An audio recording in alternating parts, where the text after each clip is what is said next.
그러니까 이제 2022년이 며칠 남았어요? 20일 남았어요. 20일. 그죠? 자, 그래서 이 하나님이 만들어 놓으신 모든 것들 안에는, 창조의 섭리 그 안에는 항상 마지막이 있는 것을 보여줍니다. 사람도 태어나서 자라고 성장하고 그리고 늙어가고 끝이 있는 거고, 강아지도 모든 생물들도 그 끝이 있고요. 심지어는 한 해 2022년을 시작할 때 겨울부터 있지만, 그죠? 우리 봄부터 시작한다고 생각하잖아요, 그죠? 봄은 마치 어때요? 정말 새 생명이 일어나서 막 사람들이 아기들이 태어난 것 같은 그런 새싹들이 나는 그런 것에 시작해서, 여름은 어때요? 막 뜨거운 그 햇살 아래서 막 식물들이 자라는 모습을 보면 우리 젊은이들, 우리 청소년 젊은이들이 막 열정적으로 살아가면서 자라가는 그 모습들. 가을이 되면은 그 황금빛 들녘에 누런 벼들이 이렇게 고개를 숙이고 있으면서 연륜이 생긴 그 인생들이 이제 중년을 통과하면서 자기의 어떤 열매들을 이제 가득 채워가는 이런 모습들.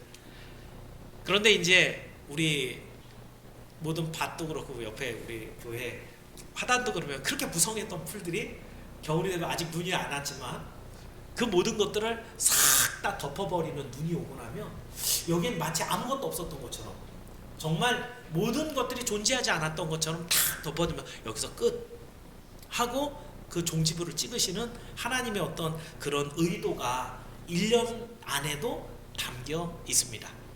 그래서 여러분, 이 세상의 역사도 그렇게 진행이 됩니다. 하나님의 창조 시작에서 시작해서 하나님이 이것을, 역사를 끌고 가는 방식이 있어요. 바로 구속사라고 하는 건데, 당신의 택한 백성들을 다 찾아내갖고 한 사람도 빠짐없이 구원해 가는 이 원리, 구속사를 통해서 쭉 가다가 맨 마지막 시간에는 뭐가 돼요? 예수님이 이 땅에 오시면서 이 세상의 역사의 종지부를 딱 찍으면서 끝! 이렇게 맞추는 이 세상 역사를 우리 하나님이 정하셨습니다. 그러니까 해마다 봄, 여름, 가을, 겨울을 통과하면서 우리에게는 우리에겐 끝이 있구나, 이것을 알라고 1년에 한 번씩 여러분에게 반복되는 시간들을 하나님이 보여주시는 것 같습니다. 그래서 여러분, 12월 달에는 무슨 테마를 잡을까 여러 가지 궁리를 하다가, 사실 성탄절도 있고 뭐 우리 주님 오신 그런 기쁨 이런 것들도 할 수 있지만 종말이라는 테마를 한번 잡아봤습니다. 오늘 찬양곡도 그 종말에 대한 이야기였는데, 오늘 이 종말은 세상 사람들에게는 어떤 의미예요? 이런 날은 오면 안 돼. 인류 종말 그러면 다들 막 비참하고 막 이러면 안 되고 힘들고 어렵고, 그러니까 절대로 종말은 오면 안 돼, 이렇게 생각하고 있지만, 예수를 믿는 여러분과 저는 어때요? 종말을 기다리는 사람들이에요. 종말이 빨리 오길 바래요. 왜냐하면 예수님이 이 땅에 오시면 우리는 어디 들어가요? 우린 천국 들어가거든요. 천국이 여기보다 조금 나을까요? 많이 나을까요? 아니면 못할까요? 천국이 여기보다 조금 나을 것 같으면 저는 안 기다려요. 그렇죠? 천국은 이곳보다 훨씬 좋은 곳이에요. 우리의 죄도 완전 없어져 버리고 아프거나 뭐 다치거나 이런 일도 없고, 늙어서 쭈글쭈글 하는데 보톡스 맞을 일도 없고요. 천국은 영원토록 하나님과 기쁨과 즐거움을 누릴 곳이기 때문에 이곳과는 비교가 안 되는 곳이에요.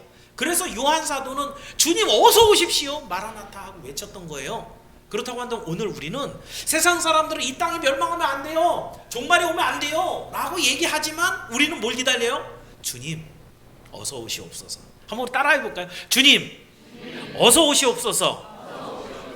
이렇게 즐거운 마음을 가지고 우리 주님을 기다리는 거예요. 종말은 성도들에게서 기쁨의 날, 축제의 날이에요. 이것을 생각한다면 12월이 우리 주님이 오신 날, 그렇죠? 그러면 종말의 날은 무슨 날이에요? 예수님이 다시 오시는 날. 12월은 예수님이 다시 오시는 날에 대한, 우리에 대한 약속의 달이에요. 그래서 종말이라는 테마를 잡아서 여러분과 함께 나누려고 합니다. 오늘 그래서 여러 가지 내용들 중에, 그럼 종말에는 어떤 징조가 있을까? 이 정말 오늘은 종말에 가까워 왔나?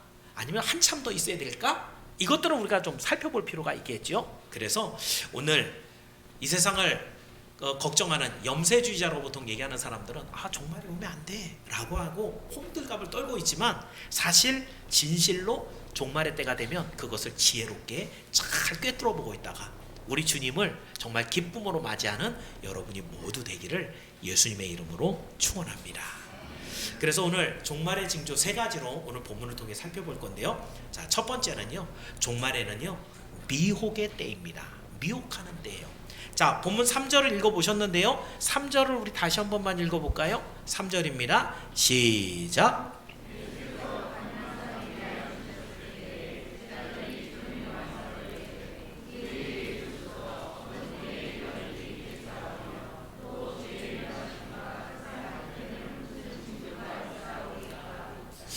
제자들이 굉장히 심각했죠. 그죠? 이 세상 끝에는 무슨 징조가 있겠습니까? 라고 물어봤는데, 그 배경이 뭐냐면 바로 2절에 보면은 예수님이 성전에 가셨다가 뭐라 그러셨냐면요, 성전에 돌 하나도 돌 위에 남지 않고 다 허물어질 거라 그랬어요. 그러니까 예수님은 이제 여러 가지 이거를 갖다가 중의적으로 표현하셨어요. 조금 있다가 이제 티투스 장군이 와서 다 무너뜨릴 때 그때 무너지는 것도 당연한 얘기고요. 그런데 이 안에는 종말에 대한 얘기도 있어요. 왜냐하면 히브리 사람들은 성전은 절대로 무너지지 않는다는 생각을 갖고 있었어요.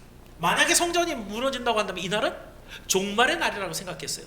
그래서 남유다 시대에 예레미야가 아무리 이 예루살렘이 함락됩니다 라고 얘기했는데도 하나도 안 믿었던 게, 아니야, 우리 하나님께서 성전은 안 무너뜨린대. 그런데 어떻게 됐어요? 다 무너졌거든요. 솔로몬이 세웠던 그 어마어마한 성전이 완전히 다 뭉개버려졌어요. 그리고 나서 수르바벨과 예수아가 돌아와서 70년 만에 성전을 다시 짓지요. 우리가 다시는 이런 일을 겪지 말자. 이 성전이 무너지는 날은 지구가 끝나는 날이야 라고 하면서 성전을 잘 짓고, 그리고 나서 예수님 시대에는 헤롯 왕이 그래서 이 유대인들의 심리를 잘 아니까 어떻게 해요? 그걸 또 멋있게 막 증축하고 개축하고 있는 중이었어요. 자, 이러고 있었기 때문에 예수님이 야, 성전 위에 돌 하나도 안 남을 거야 라고 얘기했으니까 제자들이 딱 듣고, 그러면 이거는 종말에 대한 이야기인데, 슬그머니 예수님께 와서, 그럼 예수님 이런 때가 언제 와요? 언제예요? 물어봤는데 우리 예수님이 언제라는 얘기는 안 하시고 그날에 요런 일들이 있을 거야 라고 징조를 가르쳐줬어요. 근데 그 첫 번째 징조가 뭐였냐면 4절에 있는 사람들의 미혹이에요. 자, 그 미혹한다라는 것인데요, 그 내용이 5절이에요. 자, 5절도 한번 읽어보겠습니다. 5절 시작.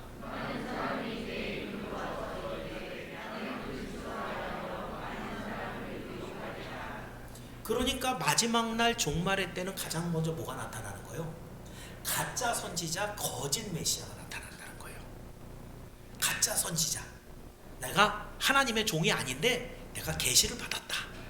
그래갖고 그 계시를 전하는 가짜 선지자, 거짓 메시아, 내가 예수 그리스도 영으로 왔어, 내가 구원자야 라고 오는 그런 사람들이 종말의 때 많아져. 이 첫 번째, 우리 주님이 얘기하신 거예요. 그죠? 첫 번째인데, 그런데 역사에 보면 이런 일들은 상당히 많이 있었습니다. 아까 얘기한 유대가 멸망하기 전에 예레미야가 여기 멸망해요 라고 했는데 가짜 선지자들이 일어나갖고, 예레미야는 혼자인데 가짜 선지자는 엄청 많았어요. 그래갖고 야, 언제 그랬냐 하면서 예레미야를 때리고 그랬거든요. 그런데 결국 어때요? 그 가짜 선지자는 전부 다 잡혀가고 죽임당하고 결국은 예레미야가 하나님의 말씀을 대언했다는 거예요. 증명이 됐죠. 예수님 시대 직후에도요, 사도행전에 보면 제자들이 막 복음을 전하니까 거기에 이제 가말리엘이라는 그런 랍비가 불러 모아고 그랬죠. 그냥 둬봐, 드다라고 하는 사람이 일어나가고 해갖고 사람들 많이 끌고 다녔는데, 그 가짜 선지자였잖아. 만약에 가짜 선지자면 쟤네들 하는 것도 다 그냥 부러질 거야. 드다라고 하는 가짜 선지자가 그때도 있었어요. 여러분이 성경을 쭉 읽어보면 이제 성경에 영지주의라는 표현은 없지만 자기들만 구원을 알고 있다, 구원의 진리를 갖고 있다라고 하는 가짜 선생들이 많이 나타나고요. 이미 세워놓은 교회들, 자기네들이 전도해갖고 새로 교회를 안 세우고 이미 세워져 있는 교회들에 들어가갖고 뭐라 그래요? 야, 바울이 전한 그 복음 갖고는 구원을 못 받아, 내가 얘기하는 걸 들어보라니까, 이렇게 해야 돼 라고 하는 가짜 선지자들이 초대 교회에도 이미 많이 있었어요. 자, 시간이 지나면서 계속 가짜 선지자들은 엄청 많았고요. 그걸 다 얘기하려면 시간이 모자르고, 오늘날 그럼 우리 나라에는 어때요? 예, 많지요, 그죠? 여러분이 알고 있는 옛날부터 따지면은 뭐 박태선이나 문선명이나 정명석이나 오늘날의 가장 또 위세를 떨치는 이만희라든가 다 뭐예요? 자기가 가짜 선지자 아니면 가짜 메시아죠. 그렇죠?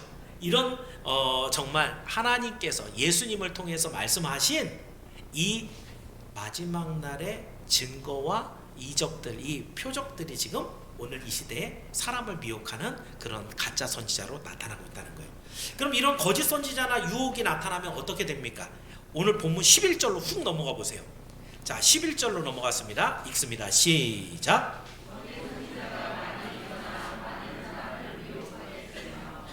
여러분, 거짓 선지자가 일어나서 그럴듯하게 말하지 엉뚱하게 얘기하면 누가 믿겠어요? 그러니까 성경을 가지고 와서 야, 성경은 이런 뜻이야, 자기가 나름대로 쫙 풀어줘요. 그러니까 성경을 잘 모르는 사람들이 정말? 우리 목사님이 이런 것도 모르고 이런 얘기도 안 해주고 당신이 진짜 선지자인가 봐, 이러고 따라가는, 이게 미혹이라는 거예요. 사실은 마지막 시대가 되면 미혹하는 영이 있어서 여러분의 마음을 탁 휘어잡고 끌고 가버립니다. 그때는 하나님의 말씀이 많은 것 같은데 하나님의 말씀이 없는 거예요. 이게 무슨 말이에요? 홍수가 나면, 여러분 정말 홍수가 많이 나갖고 이재민이 많이 발생하고 거기 둥둥 떠 있어갖고 사람들 저 체육관으로 다 옮겨놓잖아요. 그러면은 지천에 물이죠. 근데 먹을 물이 없어요. 구조팀이 있으면 가장 먼저 그 구조하는 물목 중에 제일 첫 번째가 뭐냐면 생수예요, 생수. 아니, 물이 다 넘쳐난다니까요. 다 산에서 흘러나온 물이라고요. 근데 그걸 아무도 못 먹죠. 그쵸? 네. 거기에 뭐 상수원 보호구역 다 막 흙탕물이 돼갖고 거기서 뭘 떠먹을 수가 없어요. 이처럼 홍수가 나면 지천에 다 물인데 먹을 수 있는 물은 없는 것처럼 마지막 미혹의 때가 되면 말씀은 어마어마하게 많은 것 같은데, 근데 그 중에서 진짜 먹을 수 있는 생명수의 진리의 말씀을 찾아보기가 쉽지가 않다는 거예요. 이게 예수님의 말씀이에요. 마지막 때가 되면 말씀은 여기저기서 많이 나와서 선포하고 있는데 그 중에 진리가 되신 하나님의 말씀을 찾아보기가 쉽지가 않다는 거예요. 그럼 여러분에게 분명히 있긴 있겠죠, 거기 말씀이. 그런데 이게 먹어도 되는 말씀인지 먹으면 안 되는 말씀인지 여러분 분별을 해야 되겠죠. 그렇죠? 그래서 마지막 시대에 여러분에게 제일 필요한 게 뭐냐면 말씀을 분별하는 분별력이에요. 여러분, 그 이단에 빠져 있는 사람, 심지어는 교회 열심히 다니다가 신천지 간 사람들도 있잖아요. 그렇죠? 이 사람들이 성경을 몰라서 간 게 아니에요. 뭐가 없어서? 분별력이 없어서. 이게 하나님의 말씀인지 먹어도 되는 말씀인지 아니면 이거 먹으면 죽는 말씀인지 모르고 그걸 먹다 보니까 거기에 취해서 미혹되어서 끌려간다. 오늘날 여러분이 성경을 열심히 읽어야 되는 이유가 이거예요. 성경을 아예 모르니까 분별력이 없죠. 기준이 없는데 성경을 열심히 읽고 그 말씀대로 자꾸 살려고 그래야 돼요. 왜냐하면 미혹하는 영혼들은요 와서 여러분의 육신적인 걸 갖고 자꾸 접근해요. 그러니까 이렇게 살아도 되는 거야, 이렇게 살라고 하나님 말씀하시잖아 라고 하면서 여러분의 육신의 즐거움을 가지고 성경의 말씀을 자꾸 버리게 하는 거예요. 그랬을 때 여러분의 육신의 즐거움, 편의를 따라서 여러분이 분별력을 잃게 되면 그때는 반드시 미혹하는 영이 찾아오게 됩니다.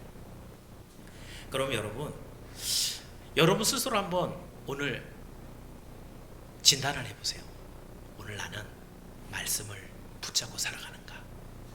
오늘 하나님의 말씀이 선포가 되면 아멘, 그리고 그 말씀대로 따라 살려고 애를 쓰고 있는가? 연말이에요. 내년에 어떻게 살 거 구상하셔야죠. 내년에는 성경을 조금 더 많이 읽어야 돼요. 종말에는 여러분이 분별력을 갖고 있어야 돼요. 교회에 앉아있는 이 1시간 동안에 여러분이 그 분별력을 다 갖기에는 이 세상이 너무 악해요. 그걸로는 턱도 없어요. 여러분이 스스로 읽어보고 마음속에 담아두지 않으면 우리 목사님 또 헛소리하고 있네, 이거를 분별해내야 된단 말이에요. 옆집에서 누군가 와서 전도하러 왔는데 이 사람이 성경에 없는 얘기를 하는지 분별할 수 있는 그 기준이 있어야 돼요. 그건 하나님의 말씀이거든요. 말씀에 대해서 자꾸 궁금해야 돼요. 목사에게 자꾸 와서 물어봐야 돼요. 이게 무슨 뜻이에요? 이거는 어떻게 이루어지는 거예요? 물어봐야 돼요. 그게 분별력이에요. 그걸 여러분이 갖고 있어야 마지막 시대에 미혹하는 영이 왔을 때 이 집은 안 되겠네, 이러고 가는 거예요. 여러분 꼭 기억하십시오. 종말은 여러분에게 기쁨의 때가 돼야 됩니다. 예수님을 만나는 시간이 돼야 돼요. 근데 넉놓고 앉아있다가는 예수님을 못 만나요. 그 종말의 때는 미혹하는 때라니까요. 그 미혹을 이기기 위해서는 여러분이 분별력을 갖고 있어야 되는데 말씀을 읽어야 돼요. 예배 자리를 놓치지 말아야 돼요. 꼭 기억하길 바랍니다. 종말은 여러분 앞에 성큼 다가왔습니다. 이 문선명이 또 이 이만희가 얼마나 많은 사람들을 지금 미혹해갖고 다 데려갑니까? 다 분별력을 잃어버린 거예요. 이것을 기억하면서 오늘 여러분이 하나님의 말씀 안에서 분별력을 얻고 이 마지막 시대에 정말 하나님이 약속하신 구원의 큰 복을 누리는 여러분이 되기를 주의 이름으로 축원합니다. 자, 첫 번째는 그래서 미혹이 있다 그랬고, 사람의 미혹. 두 번째, 종말의 때는 아주 심한 재난의 때입니다. 자, 종말의 때 영적으로는 미혹이 있다고 한다면 세상적 겉으로 드러날 때는 재난이 있는데, 첫 번째 그 재난은 6절 한번 읽어볼까요? 6절 말씀 시작.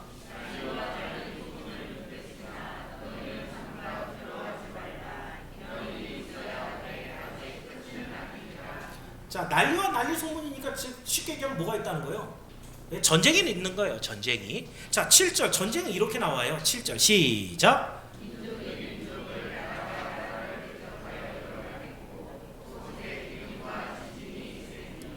자, 앞부분에 있는 나라와 나라, 민족이 민족을 대적하는 이런 전쟁이 있는 거예요.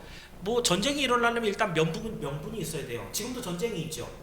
예, 러시아와 우크라이나가 전쟁을 하는데 뭐 여러 가지 명분은 있어요. 우크라이나가 자꾸 저기 그 유럽 거기에 톡하려고 그러니까 러시아는 자꾸 자기 세력이 줄어들고 그러니까 약속이 안 지켜지고 그러니까 이제 명분을 앞서 세우면서 나오지만 사실은 뭐가 있어요? 예, 천연가스를 유럽에다 팔아먹어야 되는데 거기에 우크라이나가 딱 가로막고 이제 반대하고 있거든요. 해저터널 가는 거를. 그러니까 그거 완공 다 하고 나서 이제 본때를 보여주고 그러려고. 또 우크라이나 지역에 밀 생산이 전 세계 한 20%에서 30% 정도 거기서 해요. 그 땅을 먹고 나면 그러면 이제 아주 러시아 입장에서는 넉넉한 나라가 되거든요. 다시 말하면 명분은 앞에 이제 대의명분이라는 것은 내세우는 그런 이야기고, 실질적으로 뭐예요? 자기 욕심 때문에 그러는 거예요. 나라와 나라가, 민족이 서로 싸우게 되는 일들은 사실은 자기 이속 때문에 그렇게 활발한 그런 전쟁들이 계속 있다는 거예요. 자, 그런데 전쟁이라는 것은 여러분이 생각해보면 그냥 사람만 죽고 끝나는 게 아니죠. 전쟁이 일어나면 일단은 그 삶의 터전이 다 황폐화되는 것은 물론이거니와 사람의 어떤 인격적인 것, 도덕적인 게 다 무너져 버립니다. 뭐 여러분들이 이제 전쟁이 지나가 버린 그 전쟁터에 보면 인권을 유린하고 뭐 도덕적으로 막 그런 해이해진 이런 모습들이 얼마나 쉽게 나타나는지 몰라요. 사람도 죽이는데 뭐 대우해주고 이런 게 없는 거죠. 그러니까 전쟁을 어떻게 보면 이 땅에 일어나는 여러 가지 재난들 중에 최고의 재난으로 하나님이 먼저 기록해 놓은 거예요. 근데 이게 다가 아니래요. 그렇죠? 다음에 나타나는 게 곳곳에 기근과 지진이 있다. 기근과 지진은 누가 보내는 거예요? 전쟁은 사람과 사람이 싸우지만 기근과 지진은 누가 보내요? 이건 하나님이 보내시는 거예요. 근데 여기에 기근과 지진이 일어났는데 뭐 여기 8절에 보니까 이 모든 것이 재난의 시작이다 라고 하는데, 이 재난이 아이를 낳을 때 그 산통 정도의 재난입니다. 그러니까 기근과 지진이 흔들렸네? 이 정도가 아니라 사람이 겪을 수 있는 가장 큰 고통이 아이를 낳는 고통이라고 얘기를 하는데, 그런 고통을 다 안을 만큼의 큰 고통이 있다는 거예요. 근데 여자들이 그런 고통이 있는데도 불구하고 아기를 갖고 아기를 낳죠. 이유가 뭐예요? 왜요? 그 고통 뒤에 고통을 훨씬 더 능가하는 기쁨이 있기 때문이죠. 그 기쁨이 아기잖아요. 그 아기가 얼마나 나에게 큰 기쁨을 줄지, 우리 하나님의 생명의 놀라운 일들을 이뤄낼지, 이것을 기대하니까 그 아픈 것도 감내하고 그리고 아이를 갖는 거예요. 우리 주님이 사랑의 주님, 은혜의 주님, 그런 주님이 다시 오시기 전에 좋은 일도 많고 사람도 잘 살게 하고 이러면 좋을 것 같은데 왜 기근과 재난을 주어서 막 애기 낳는 것 같은 그런 고통을 알게 하실까? 그런 기근과 지진은 여러분이 있는 곳, 성도들이 있는 곳은 지진 안 일어나고 예수 안 믿는 사람이 있는 데는 막 일어나고 이렇게 와요? 아니잖아요. 그죠? 기근이 오면 우리나라 다 똑같이 기근이 오는 거고, 지진이 나면 거기에 예수 믿는 사람도 있는데 지진이 나서 집도 무너질 수 있고 이렇단 말이죠. 그런데 왜 하나님은 예수님 보내시기 전에 이런 일들이 있게 하셨을까? 분명히 주님이 주시는 일인데, 그죠? 왜요? 그 기근과 지진 뒤에 우리 주님이 예비해 놓으신 생명의 기쁨이 있는 것을 알게 하기 위해서요. 세상 사람들은 종말을 싫어해요. 왜요? 그렇게 힘들거든요. 집이 무너지거든요. 땅이 흔들리거든요. 정말 아기를 낳는 것 같은 고통이 있는데 그 고통을 당하고 나서 그 다음이 뭐예요? 그 다음이 심판이에요. 그러니까 세상 사람들은 종말이 기쁠 리가 없어요. 통과하는 그 가운데서도 힘들고 어렵고 그 결과도 사실은 영원한 심판과 절망으로 뚝 던져져 버리는 것이니까 세상 사람들은 종말이 오는 걸 너무너무 싫어하는 거죠. 예수님이 없으면 좋겠는 거죠. 예수님이 이 땅에 다시 안 와야 좋은 거죠. 그런데 우리는 기근과 지진을 만난다 할지라도 어떤 마음이 있어야 돼요? 우리 주님 다시 오시네. 아까 우리 찬양이 그래서 굉장히 잘 만들어진 찬양이라고 제가 말씀드린, 슬프고 힘들고 언제 오시려나 이러는데, 근데 주님 오시는 것 징조를 보면서 하나하나 확인하면 아기를 낳는 어려움이 있어도 이 어려움을 잘 극복해서 주님 만나야지, 우리 주님 약속하신 그 약속을 받아야지, 이런 결단을 갖고 살아가는 것, 이것이 우리 성도들에게 주신 하나님의 약속인 말씀이에요. 종말의 때는 어려움도 있습니다. 그냥 하하호호 축복만 받고 우리가 살아가는 이 땅의 삶을 하나님이 약속해 주신 게 아니에요. 이것을 기억하면서 세상의 종말이 가까워서 세상에 정말 지금까지 유례가 없던 어려움들이 자꾸 발생하고 있으면 여러분 뭐 해야 돼요? 아, 주님 오실 때 됐군요. 제가 믿음을 더 잃어버리지 않도록 굳건한 믿음으로 주님 기다릴 수 있도록 나를 지켜주세요, 우리 교회를 지켜주세요 라고 하는 기도를 하면서 주님 오시는 걸 기다려야 돼요. 세상 사람들처럼 염려하면 안 됩니다. 세상 사람들 지진이 없게 해주세요, 안 돼요. 기근이 없게 해주세요, 안 된다니까요. 주님 다시 오시기를 하나님께서 약속하신 것들이에요. 이것을 보실 때 더욱더 깨어서 세상을 바라보면서 주님 오시는 날을 기다릴 줄 아는 믿음의 성도들이 모두 되기를 주의 이름으로 축원합니다. 자, 마지막 징조는요, 종말은 배도의 때입니다.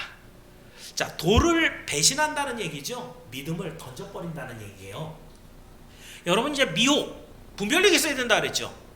그리고 재난, 그 재난 뒤에 소망을 가지고 주님께 기도하라 그랬죠. 이 두 가지는 그래도 어떻게 믿음으로 해결할 수 있을 것 같은데, 그런데 마지막에 있는 이 내용은 성도들이 참 힘들 만한 것들이에요. 무엇인가? 우리 안에서 믿는 사람들 중에 이 믿음을 꺾어버리고 세상으로 돌아가 버리는 배도의 시간들이 온다는 거예요. 자, 왜 믿음을 버리는가? 9절의 말씀을 한번 읽어볼게요. 9절 시작.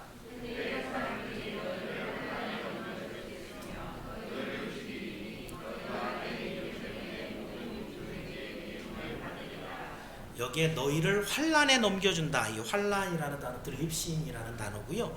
믿음을 빼앗기 위한 핍박. 근데 이런 핍박은 되게 오랫동안 있었죠. 초대교회 때도 있었어요. 그러니까 바울도 사울일 때 핍박했죠. 너 예수 믿을래? 그러면 잡아가고 감옥에 가두고, 심지어는 스데반 죽이는데 거기서 찬성이요 표 던지고, 그리고 다메섹까지 막 핍박하러 달려갔던 것이 사울이었거든요. 그렇게 초대교회 때부터 있던 이 핍박이 끊어지지가 않아요. 다음에 로마 황제들이 네로를 비롯해서 10명의 황제가 250년 동안이나 이 초대 교회들을 핍박을 해서 전부 다 카타콤이라고 하는 지하에 들어가 다 숨어서 살아요. 250년을. 생각해 보세요. 얼마나 아찔합니까? 진짜 믿음 있는 사람들은 그 믿음을 끝까지 지키기 위해서 250년 내려가 있어요. 그러니까 250년 동안에 그동안 사셔요? 그동안 다 살지는 않죠? 그럼 그 중에 정말 많은 사람들은 지하에서 태어나서 지하에서 살다가 지하에서 죽습니다. 지하에서 태어나서 지하에서 내내 살았으니 수명이 좀 길었겠어요? 짧았겠어요? 굉장히 짧았겠죠. 그죠? 제가 그 카타콤을 이렇게 가봤는데 한 층이 여기서부터 한 요 정도? 그러니까 땅을 파갖고 거의 한 지하 한 12층, 15층 이렇게 내려갈 정도 파는데 우리가 생각하는 계단이 아니고 그냥 이렇게 내려가면 이게 한 층, 또 이렇게 내려가면 두 층. 그럼 거기에 예배당도 있고 사람들 사는 방도 있고 그냥 발굴해 놓은 거죠. 거기 뭐 이렇게 모이는 이런 것들도 있고 한쪽에는 그 안에 묘지도 있어요. 그러니까 그 안에서 태어나서 정말 죽을 때까지 그 안에 살아가는 이유, 세상에 뭐가 있어서 핍박하는 환란이 있어서 그렇게 피해서 살고 있어요. 그러면은 시간이 지나서 이제 가톨릭이 이제 그 세상에서 인정받는 종교가 되고요. 그런 가운데서 그러면은 계속해서 핍박이 없느냐? 아니죠. 이 세상의 모든 큰 전쟁은 다 종교 전쟁이었어요. 그래서 그런 핍박과 환란이 계속해서 일어나고 오늘날 북한 같은 나라는 어때요? 종교가 기독교면 죽어요. 이거 환란이죠. 그죠? 지금도 우리가 북한 선교를 하고 있지만 북한의 진짜 교회는 지하교회 내지는 가정교회라고 얘기합니다. 한 교회 성도는 5명이에요. 평균. 그러니까 우리 같이 이렇게 많이 모여서 예배 드릴 수도 없고 소리 내서 찬양도 못해요. 그저 믿는 사람들끼리 몇몇 모여서 눈치 꿈쩍꿈쩍 하면서 낮은 소리로 성경 읽고 서로 낮은 소리로 기도하고 축복해주고 그러고 끝나는. 참 우리가 보면 5명 모여서 기도하는 게 무슨 예배라고 교회라고 하지만 그게 하나의 교회예요. 왜냐하면 걸리면 들립시 환란을 당하기 때문에. 이런 상황에서 지금 자기 신앙을 지켜가고 있습니다. 근데 중요한 것은 마지막 때가 되면은 이 환란이 이제 사람들의 마음속에 막 들어와서 성도인데도 불구하고 이제 자기의 신앙을 버리고 그리고 성도인 사람들을 고자질하는 10절 말씀 한번 읽어볼게요. 10절 시작.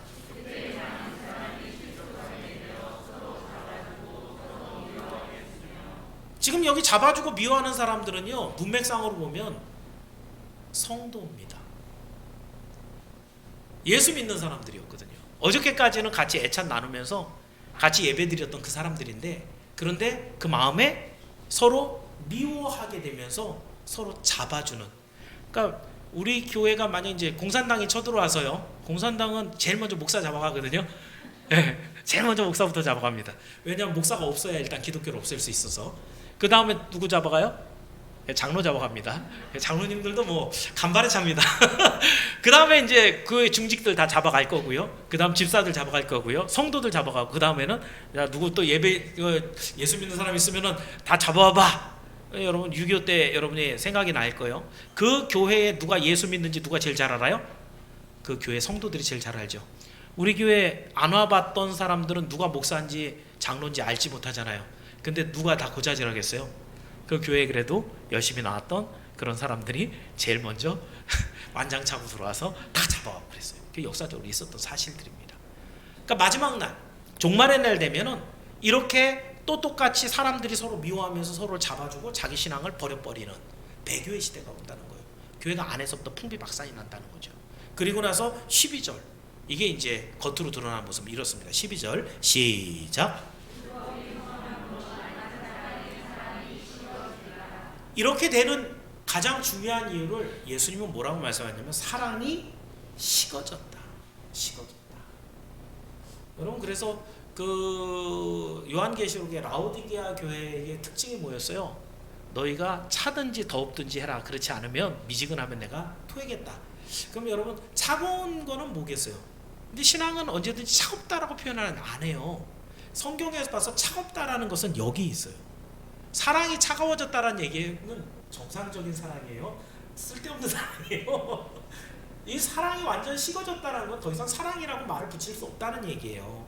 사랑이 식어졌다는 것은 이웃과 이웃을 서로 사랑하지 않는다는 얘기. 거기에 또 하나 추가한다면 하나님을 사랑하는 사랑도 식어진 거예요. 더 정확하게 얘기하면 믿음이 식어진 거예요. 이것을 이제 예수님이 이렇게 표현하고 있는 거예요. 자, 그래서 주님을 향한 사랑도 싸늘하게 식어버린 이때, 그래서 주님이 누가복음 18장 8절에 뭐라고 기록하셨냐면, 그러나 인자가 올 때에 주님이 다시 재림할 때에 세상에서 믿음을 보겠느냐. 우리 주님이 선언하신 말씀이에요. 그러니까 여러분이 너무 자신만만하시면 안 돼요. 마지막 때가 되면 아까 처음에 얘기한 미혹이 있다니까요. 그거는 분별력 갖고 있으면 걸러낼 수 있어요. 재난이 있다니까요. 그 재난은 주님 다시 오시는 날 반드시 있어야 돼. 그것도 버틸 수 있을 것 같아요. 그런데 배교가 있어요. 우리 교회 안에 누군가가 사랑이 식어져서 저 사람이 목사고요, 저 사람 제목 좀 끌고 가세요. 잡아가는 일들이 있으면 그때 서로 간에 사랑이 식어지고, 만약에 그런 사람이 하나 발생을 했을 때 여러분, 그 사람 때문에 우리 선양교회가 무너졌어. 그럼 그 사람은 어떻게 해야 되겠어요? 미워하기 시작하는 거예요. 사랑이 식어지는 거예요. 우리 하나님이 과연 계신가? 계시는데 왜 우리 교회가 이렇게 돼? 라고 하는 원망과 불평이 터져나오면서 하나님을 향한 사랑도 식어지는 거예요. 여러분이 구체적으로 생각을 해보면 그 시간에 이렇게 일이 진행이 되겠구나 라고 하는 걸 다 여러분 상상해 볼 수가 있습니다. 그랬을 때 우리 주님에게, 주님이 그럼 우리에게는 그때 되면 배교를 하는데 우리에게 소망이 없을까? 근데 13절에 말씀을 주세요. 오늘 본문 13절이에요. 자, 13절 말씀 시작. 할렐루야. 그때에 끝까지 견디는 자가 있어요. 이 끝까지 견딘다, 이 휘포메이나스라는 단어는요, 무거운 짐이나 견디기 어려운 짐들을 끝까지 짊어지고 있다, 이런 얘기예요. 그러니까 하나님이 그날에 미혹도 보내고 재난도 보내고 그리고 특히 배교를 보내는데도 이 땅에 그럼에도 불구하고 믿음을 끝까지 견지하고 그 짐을 짊어지고 정말 모든 교회가 다 문을 닫는데도 불구하고 끝까지 숨어서라도 그 믿음을 지키는 그런 교회, 그것을 짊어지는 사람들을 남겨둔다라는 것이요. 그 남겨둔 사람들로 인해서 우리 주님이 약속하신 땅 끝까지 이뤄 내 증인이 되라 라고 해서 그 땅 끝에 복음이 끝까지 딱 전해져야지 그때 끝이 오잖아요. 그럼 그 끝에까지 복음을 전하는 사람 누구겠어요? 바로 여기에 기록되어 있는 끝까지 견디는 자들이 복음을 전하는 거예요. 자, 그렇다고 한다면 여러분, 오늘 우리는 하나님의 말씀을 읽으면서 끝까지 견디는 그런 믿음을 달라고 기도하는 여러분이 되시기를 축원합니다. 중간에 배도하지 말고, 예수님 모른다 하지 말고, 예수님을 배반해서 세상으로 돌아가지 말고, 그래서 저 좀 고발하지 마시고요. 그렇게 하는 것이 세상에서는 잠깐의 위기를 벗어날 수 있을지 모르지만 영원한 약속을 그 자리에서 다 상실하는 것이에요. 천국에서 완전히 제거가 되는 것이에요. 그 마지막 때는 번복하고 돌이킬 수가 없어요. 그러니까 여러분이 내가 배교할까? 내가 예수님을 배신할까? 이걸 생각하기 전에 더 적극적으로 어떻게 해요?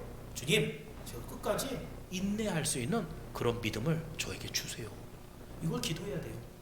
그런 마지막에 환난의 때 분명히 예수님이 약속하셨는데 그 환난 때가 오더라도 우리 주님이 분명히 남겨놓는다 그랬거든요. 끝까지 견디는 자는, 그래서 믿음은 견디는 것이에요. 믿음은 그 자리를 지켜내는 것이에요. 어려운 일 있고 힘든 일 있다고 싹 빠져나가고 도망가고 그랬다가 나중에 돌아와 보고 이런 거 아니고요. 힘들면 힘든 대로 그 자리를 버텨내는 거. 장로나 중직자들을 세울 때 가장 중심이 되는 그런 요건이 얼마나 예배를 많이 나왔느냐요. 예배 나오는 게 쉬운 일이 아닙니다. 얼마나 바쁜 일이 많아요. 제가 엊그저께 한 장로님이 어제 한 장로님이 1년에 한 번 정말 친구들이 모여서 하는데 꼭 주의를 껴갖고 오는데 이번에는 어떻게 가고 토요일 날 오기로 했다고, 토요일 날 오전만 좀 빼주세요. 얼마나 제가 미안한지. 그 장로님이 그러면은 정말 다른 날들은 얼마나 예배를 드리려고 애를 썼겠어요. 그 많은 약속들 다 붙이고, 그리고 그 예배를 드리는데 토요일만 어떻게 하루 제가 신나게 가서 놀고 오세요. 사람들하고 만나서 얘기하고 복음도 전하고 싶으면 전하시고 그리고 오세요. 제가 그랬어요. 여러분, 이 끝까지 그 자리를 지킨다라는 거, 견딘다라는 것, 이게 믿음의 모습이에요. 한번 열심히 확 쏟아놓는 건 할 수 있어요. 어쩌다가 한번 내가 하나님 앞에 한번 확 쓰임받겠다, 가능해요. 그런데 그 자리를 끝까지 놓치지 않고 주님 오실 때까지 기다리고 견디는 것은 쉬운 일이 아니에요. 그런데 여기 있는 우리 선양의 모든 지체들은 이런 믿음을 가지시기를 바랍니다. 주님 오실 때 견딘 여러분의 모습을 보면서 우리 주님이 얼마나 눈물이 흐르겠어요. 야, 네가 나를 믿고 내 말씀대로 따른다고 얼마나 힘들었냐. 그 주님께서 우리를 만나실 때, 우리도 주님 만났을 때 어떻게 하겠어요? 내가 주님만 아니었으면 내가 이렇게 안 하는데 주님 말씀이 있어서, 주님 기다리라고 하셔서, 버티라고 하셔서 내가 이렇게 눈물을 흘리면서 내가 버텼어요. 주님 모시는 날 제일 먼저 여러분이 눈물이 흐를 거 아니에요. 우리 주님이 닦아줄 눈물이 있어야 돼요. 우리가 주님을 위해서 수고하고 애쓴 것이 있어야 주님을 만나는 날 흐르는 눈물도 있어요. 우리 주님이 그래서 여러분의 눈물을 닦아주신다고 약속하셨거든요. 근데 주님을 만났는데 그런 눈물 하나도, 주님 안녕하세요. 너 잠깐만 여기 있어봐. 제 눈물 좀 먼저 닦아주고 올게. 무슨 말씀인지 알겠어요? 우리의 신앙의 모든 삶은 우리 주님이 약속하신 내용들이 있는데, 이런 것들 하나하나를 순종하여 나갈 때 여러분의 수고가 있습니다. 우리 주님이 약속하신 천국은 비교할 수 없이 높은 곳, 놀라운 곳이기 때문에 여러분의 수고가 대단한 것 같지만 아마 천국 가보시면 내가 한 건 아무것도 아니구나 라고 생각이 분명히 들 거예요. 오늘 여러분에게 말씀드리는 것, 그 믿음을 끝까지 지키세요. 그 자리를 지켜내는 거예요. 그랬을 때 하나님이 보시고 그 마지막 날에 끝까지 지키는 자를 통해서 땅 끝까지 이 복음을 전하게 합니다. 그래서 마지막 14절이에요. 14절 말씀 마지막으로 읽어봅니다. 시작.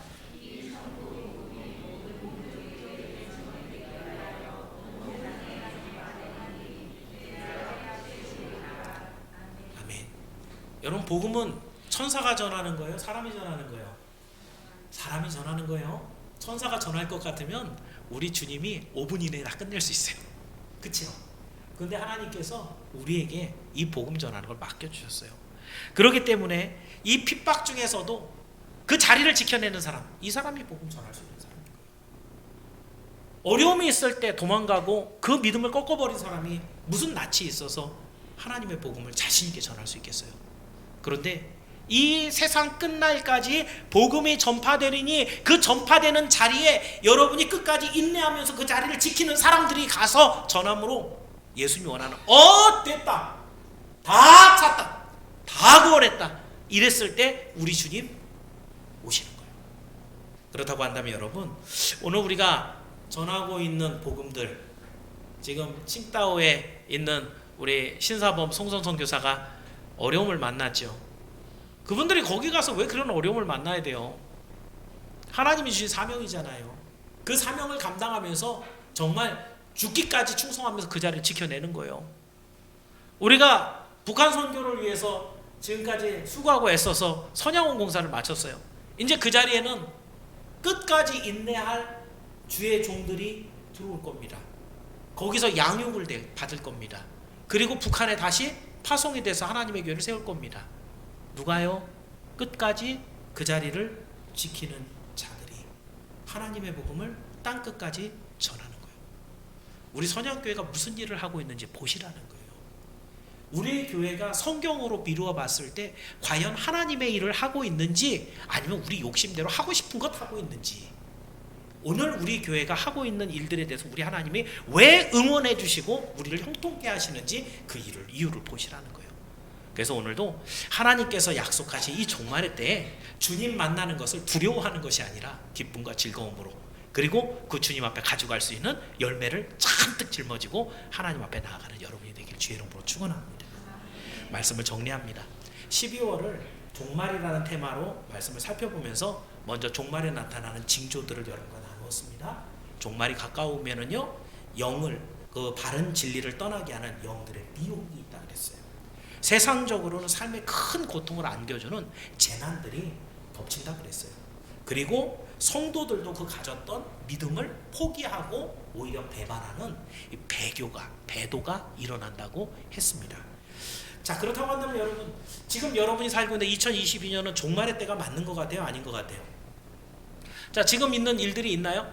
자, 첫 번째, 미혹하는 영들이 막 돌아다니고 있어요. 그죠? 여기저기에서 전쟁과 기근과 막 이런 재난들이 있어요? 예, 있죠. 그리고 예수 잘 믿던 사람이 어느 날 다 세상으로 돌아가서 이 먹사, 개독교 그런 일이 있어요, 없어요? 지금은 종말의 때가 맞습니다. 사실은 예수님이 오늘 오신다고 해도 하나도 이상할 것이 없는 정도로 하나님께서 약속하신 종말의 징조가 지금 이 세상에 점점 가득 차가고 있어요. 그럼 여러분이 준비할 것은 분명한 믿음을 갖고 있어야 돼요. 말씀을 들을 줄 아는 귀, 분별력을 갖고 있어야 돼요. 어떤 재난이 와도 흔들리지 않는 조그만 뭐 하나 때문에 시험 들지 마시고, 어렵고 힘든 일 있다 그래갖고 아우 왜 하나님 안 계신가 봐, 이런 왔다 갔다 하는 믿음 말고, 이거 반드시 있다고 했으니까 그 재난에 대해서 인내하는 그런 믿음을 가져야 돼요. 마지막으로 그 어떤 일이 있어도 끝까지 자기 자리를 지켜내고 있다는, 배도하지 않는 인내하는 믿음을 여러분이 갖고 있어야 돼요. 12월인데 즐거운 일이 많아야 되는데, 그런데 이렇게 좀 부담스러운 그런 여러분에게 책임을 주는 것 같지만, 이 일들 끝에 뭐가 있어요? 예수 그리스도의 영생이 우리에게 임합니다. 할렐루야. 우리는 이걸 보고 가는 사람들이에요. 이 세상에 돈 조금 더 많이 번다고 우리에게 복이 있는 게 아니에요. 끝까지 자기의 믿음을 끝까지 지켜서 하나님이 약속하신 영생을 누리고, 그 길에 들어갈 때 우리 주님의 정말 안아주시고 또 눈물 닦아주시는 그런 은혜를 누릴 여러분이 될 것을 믿으며, 이 한 해를 종말을 앞둔 성도로서 분명한 믿음을 준비하시기를 주의 이름으로 축원합니다. 기도하겠습니다. 은혜로우신 아버지 하나님, 감사합니다. 예수님께서 친히 종말의 날에 있을 징조들을 우리에게 말씀하여 주셨습니다.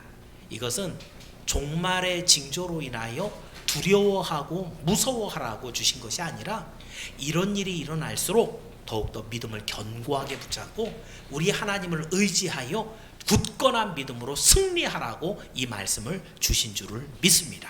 아버지 하나님, 우리 선양교회가 이 말씀을 꼭 붙잡고 마지막 그 어떤 어려움이 있다 하더라도 끝까지 그 자리를 지켜내는 믿음의 사람들이 모두 될 수 있도록 주님 인도하여 주옵소서.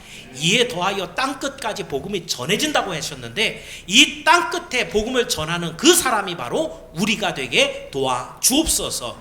우리 주님을 만났을 때 눈에서 가장 많은 눈물을 흘리며 주님의 눈물 닦아주시는 귀한 복받은 우리 주의 성도들 모두 될 수 있도록 하나님 은혜 내려 주옵소서. 우리에게 마음의 결단을 주시고 2022년을 마무리할 때 우리 자신을 돌아보아 더 분명한 믿음으로 하나님 앞에 더 가까이 나아가는 우리 모두가 될 수 있도록 하나님 은혜를 내려 주옵소서.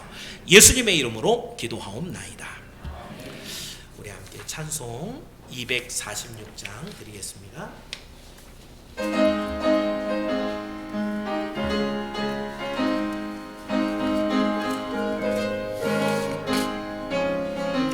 나 가난 복지 귀한 성에 들어가려고 내 무거운 짐 벗어버렸네.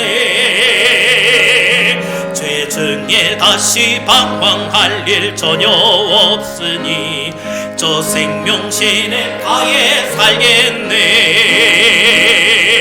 길이 살겠네. 나 길이 살겠네.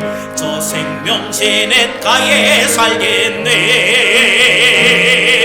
길이 살겠네. 나 길이 살겠네. 저 생명신의 가에 살겠네. 그 불과 구름 계등으로 인도하시니 나가는 길에 영통하겠네. 그 요단강을 내가 지금 건너느에는 저 생명신의 가에 살겠네. 길이 살겠네. 나 길이 살겠네. 저 생명신의 가에 살겠네. 길이 살겠네. 나 길이 살겠네. 저 생명신의 가에 살겠네. 내 주린 영혼 만나로서 먹여주시니 그 양식 내게 생명 되겠네. 이후로 생명 양식주와 함께 먹으며 저 생명신의 가에 살겠네. 길에 살겠네. 나 길에 살겠네. 저 생명신의 가에 살겠네. 길이 살겠네. 나 길이 살겠네. 저 생명신의 가에 살겠네. 아멘. 사랑의 주님, 오늘도 저에게 귀한 말씀 주심을 감사드립니다. 지금이 종말의 때입니다. 저희가 미혹당하지 않기 위하여 정말 깨어서 하나님의 신령한 젖을 갓난아이처럼 사모하게 도와주옵소서. 그래야 바른 분별력을 제게 허락하여 주시기를 기도드립니다.